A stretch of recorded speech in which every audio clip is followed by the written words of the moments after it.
Leila Pereira marca reunião de emergência entre seus dirigentes do Palmeiras no vídeo de hoje do canal do Nicola. Mais detalhes sobre essa história. Bora te contar também se o Atlético Mineiro pode repatriar Júnior Alonso. Conversei com o dirigente do Galo antes de gravar esse vídeo. Trago novidades sobre o São Paulo. Tem informação importante no Santos com o Maicon muito perto de virar reforço. Já o Flamengo vai para o seu quarto jogador multado em menos de um ano. E as atualizações sobre a situação dos jogadores na Ucrânia e na Rússia. Tem ainda detalhes sobre o rombo causado no Grêmio pela eliminação na Copa do Brasil, além de uma série de outras coisas. Você não perde por esperar. Antes de começar a passar tudo isso, deixa eu só me apresentar. Jorge Nicola, jornalista esportivo, com passagens pelas redações de Gazeta Esportiva, Diário de São Paulo, ESPN Brasil. Tem um blog no Yahoo. E por aqui vou mantendo você super bem informado sobre as coisas do futebol. Se você ainda não é inscrito, aperta esse botãozinho vermelho de inscreva-se para não perder nenhuma notícia de bastidor, mercado, transferências, finanças e muito mais, beleza? Bora começar o vídeo com o tradicional giro de notícias e contar que 6 times da Série B já foram eliminados da Copa do Brasil. Você sabe que o regulamento na primeira fase permite ao time de pior ranking jogar em casa por uma vitória. E todos esses 6 times eliminados jogaram como visitante, podendo empatar ou vencer, mas acabaram derrotados. Casos do Grêmio, Ponte Preta, Náutico, Chapecoense, Londrina e Novo Horizontino. Será que ainda vai ter mais eliminação nos jogos que ainda faltam nessa primeira fase? Bora falar agora sobre o Ceará, que anunciou nessa quarta-feira a chegada de Dentinho, nono reforço do clube para a temporada. Jogador de 33 anos de idade, estava desempregado desde novembro do ano passado, quando seu contrato com o Shakhtar Donetsk não foi renovado. Na Ucrânia ele esteve em 197 partidas e com 29 gols marcados. Já no Atlético Paranaense, Thiago Heleno teve seu contrato estendido por mais 2 temporadas. O capitão do Furacão nos últimos anos teve esse vínculo prorrogado, atendendo a um pedido do Mário Celso Petralha, que é o responsável por dirigir o futebol do Furacão. Quero contar ainda que o Internacional de Porto Alegre desistiu da contratação do Marrone. Negociação bastante avançada com o Midland da Dinamarca, mas o Inter alegou que vai ter problemas com o fluxo de caixa diante da dificuldade de receber a grana da venda do Yuri Alberto. O Yuri foi para o Zenit está na Rússia, a Rússia está impedida de tirar dinheiro do país para mandar para outros países, e o Internacional já foi avisado pelo Zenit que vai ser muito difícil continuar recebendo essa grana como havia sido combinado. Diante desse cenário, o Internacional comunicou ao Midland que está desistindo da contratação do Marrone. Para fechar o giro de notícias, quero contar que o Avaí oficializou a contratação do zagueiro Bressan, ex-Flamengo e Grêmio, contrato até o fim da temporada, estava jogando no futebol dos Estados Unidos. E os estrangeiros do Krasnodar, brasileiros ou de qualquer outra nacionalidade, foram liberados pelo clube para buscarem novos times, sem qualquer ônus, livres para rescisão de contrato. Não vai haver necessidade de pagamento de nada, tudo por causa da série de restrições impostas à Rússia, impostas por todos os países devido à guerra contra a Ucrânia. O Caio Pantaleão e o Wanderson são os brasileiros do Krasnodar. Eles devem embarcar ainda nessa quinta-feira rumo ao Brasil para se livrar desses impasses, de todas essas sanções, e no momento seguinte acabarem por buscar outros clubes. São 13 os brasileiros que atuam no futebol russo. Os mais conhecidos, Malcom, Claudinho, Yuri Alberto e Douglas Santos, todos pertencentes ao Zenit, que é o líder do campeonato. Quero começar as notícias com um desdobramento dessa informação. No Krasnodar, clube que liberou todos os estrangeiros, está o Júnior Alonso, zagueiro paraguaio que até outro dia pertencia ao Atlético Mineiro. Foi o suficiente para que vários torcedores do Galo, que desde ontem trabalhavam com hashtags para a volta do zagueiro, fizessem ainda mais barulho. Consultei um dirigente do Galo antes de gravar esse vídeo para saber se existia alguma possibilidade de retorno. E a afirmação é de que não há a menor chance de o Júnior Alonso voltar. A questão financeira no Atlético é hoje um enorme problema. O Galo lida com muitas dificuldades para manter seu fluxo de caixa em dia. E para essa vaga do Júnior Alonso já foi contratado o Godin com um salário relativamente alto. Então, por mais que esteja livre no mercado, por mais que o Júnior Alonso possa até cogitar voltar ao Galo, os dirigentes do Atlético nessa quarta-feira não trabalham com tal possibilidade. Só para arrematar, vale lembrar que o Júnior Alonso vai poder escolher seu clube no Brasil ou no exterior. Não está descartada também a possibilidade dele permanecer no futebol europeu. Ah, tem uma coisa importante. O Atlético foi bem esperto porque percebeu todos esses movimentos envolvendo Rússia e Ucrânia nos últimos dias e fez uma antecipação das receitas. O jogador havia sido vendido por 8,5 milhões de dólares, algo na casa dos 43 milhões de reais.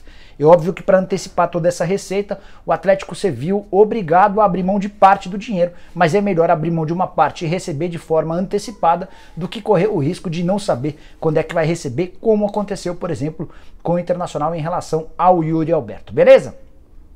Bora mudar de assunto e falar sobre o tamanho do prejuízo que o Grêmio terá com a eliminação na primeira fase da Copa do Brasil. O tricolor gaúcho perdeu por 3-2 para o Mirassol na noite dessa terça-feira em Mirassol e não passou a segunda fase. A diretoria do Grêmio havia projetado chegar pelo menos até as oitavas de final da Copa do Brasil. Dessa maneira, com a queda tão precoce, o Grêmio deixa de faturar cerca de 6 milhões e 400 mil reais apenas com as premiações pagas pela CBF por cada uma das fases. Nem estou contabilizando nessa matemática as cifras com bilheteria. 6 milhões e 400 para um time que já vai ter uma perda de mais ou menos 100 milhões de reais com direitos de transmissão por causa da queda para a Série B, e você faz as contas do tamanho do prejuízo. Só para completar, é legal contar que o Grêmio também já havia perdido dinheiro com direitos de transmissão do Campeonato Gaúcho. Até o ano passado a Globo desembolsava 12 milhões de reais com o Grêmio e Internacional. Para essa temporada o valor foi reduzido para algo entre 8 e 9 milhões de reais. Também por isso o Grêmio se vê com a obrigação de continuar baixando sua folha salarial, que era de 14 milhões na temporada passada, hoje gira na casa dos 8 a 9 milhões, e a ideia é disputar a Série B com mais ou menos 6 milhões a 6 milhões e meio de reais de folha. Mais atletas devem deixar o tricolor gaúcho. Bora falar agora sobre Maicon, zagueiro de 33 anos de idade, que atuou apenas 3 vezes com a camisa do Cruzeiro e está de saída do clube. Negociação bem longa e chata com o Santos, mas nessa quarta-feira existiram enormes avanços. O Maicon está acertando os últimos detalhes da rescisão do contrato com o Cruzeiro e na sequência será apresentado pelo Santos. Entre as partes, Santos e Maicon tudo certo, entre Maicon e Cruzeiro também tudo resolvido. O Maicon tinha direito a um salário X, o Cruzeiro queria reduzir esses vencimentos. Por outro lado, apareceu o Santos com a aprovação do Fabian Bustos, oferecendo um aumento salarial para o Maicon. O empresário do zagueiro procurou os dirigentes do Cruzeiro e está tratando dos detalhes finais para rescindir esse vínculo, para que o Maicon possa ser anunciado como novo reforço do Peixe, quinta contratação do Santos para a temporada. Santos que hoje aparece até correndo algum risco de rebaixamento no Campeonato Paulista. Bora falar agora sobre o Palmeiras. Leila Pereira, muito preocupada com a pressão interna e externa, decidiu marcar uma reunião de emergência para essa quinta-feira, informação divulgada pelo pessoal do GE. Encontro com todos os membros da diretoria executiva, independentemente do departamento ou dos departamentos. A ideia é reunir todo mundo. A Leila deve ter algum planejamento, algum projeto para tentar estancar essa crise que nasceu com os torcedores, mas que se estendeu também para conselheiros. Bora te explicar mais ou menos o contexto. Assim que a Leila assume a presidência do Palmeiras, 2 meses atrás, ela promete fazer a maior administração da história do Palmeiras. Garante também vários reforços, pois todos os reforços que chegaram, nenhum deles foi capaz de encantar o torcedor. Para piorar, o centroavante, que é alvo desde março do ano passado, não foi contratado e esse centroavante acabou fazendo falta na disputa do Mundial de Clubes. Torcedor que já andava irritado com a Leila acabou descobrindo tempos depois que o Olivério Júnior, que é o assessor de comunicação dela já há bastante tempo, é torcedor do Corinthians, com ligação com o André Sanches, enfim. Começou-se aí uma segunda queda de braço, que passou a contar nessa semana com a participação da principal organizada do clube, a Mancha Verde, que era a demissão do Olivério Júnior e também de Anderson Barros, o diretor de futebol. Conselheiros do Palmeiras, são 32, assinaram uma carta e endereçaram ela à presidente, cobrando a saída do departamento de comunicação, do chefe do departamento de comunicação, no caso, Olivério Júnior. A Leila, preocupada com toda essa situação, tem bancado o Olivério, o Anderson Barros, e também afirmado que só vai contratar um centroavante que chegue com status de titular absoluto. Mas já marcou essa reunião pro dia seguinte à final da Recopa Sul-Americana. Imagino que deva haver uma enorme torcida pelo título nessa quarta-feira contra o Atlético Paranaense. Jogo de volta da Recopa Sul-Americana, o Atlético e o Palmeiras empataram 2-2 na ida em Curitiba. O Palmeiras precisa de uma vitória simples. Em caso de título, imagino que o clima vai ser um pouco menos tenso. Se o Palmeiras for vice-campeão, perdendo para o Atlético Paranaense em casa, certamente essa reunião será ainda mais quente. E você, que avaliação faz do trabalho de Leila Pereira depois desses 2 primeiros meses? Bora falar agora sobre o Flamengo e os 4 casos de indisciplina em menos de um ano.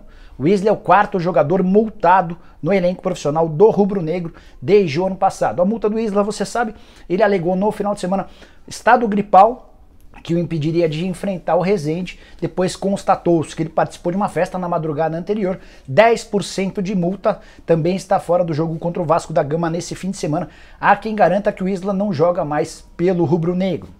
Antes do lateral direito chileno, outros 3 atletas também foram multados. O primeiro deles, o Léo Pereira, que em abril do ano passado faltou a um treino e foi a uma festa, tomou uma multa severa nos salários. 2 meses depois foi a vez do Gabigol, com um atestado da CBF, ele usou do atestado da CBF para se ausentar de um treino do Flamengo, algo que também causou irritação e uma multa a ele.